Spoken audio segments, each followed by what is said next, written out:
On top lifestyle today, we dey vex for we Obodo agriculture matter. Chai, the matter no sweet for my mouth at all, but I go still talk am as e be. We all know say agriculture na im be the baba for every economy.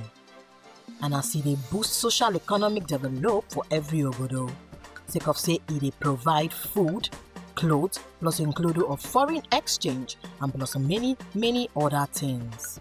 Na im make we dey cry full bucket sake of say we agriculture inside Obodo Naija don scatter well. Sake of before Obodo Naija na im be major exporter for cocoa, groundnut, cotton, plus include of many other things. This one shele before we Obodo dig oil comot from Oloibiri ground inside 1956.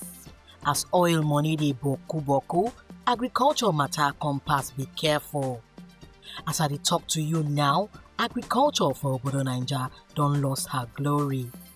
Because of all eyes dey look inside oil matter, oil money, oil this, oil that. For to take a survive for we Obodo.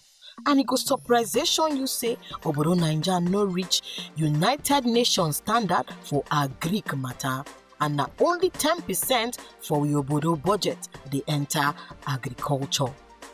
Na beg we dey beg on top lifestyle so that we Obodo go give better attention inside farm matter, and make we turn to copy China for farm matter too, so that the poverty level for we Obodo go reduce wella.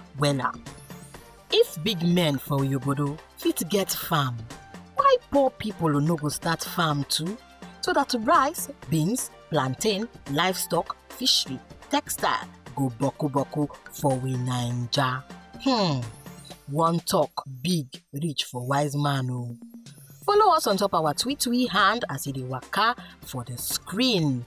My name na Bodire Momo. Join us tomorrow for another ogbonge lifestyle matter. Oya, back to the GMN Divas.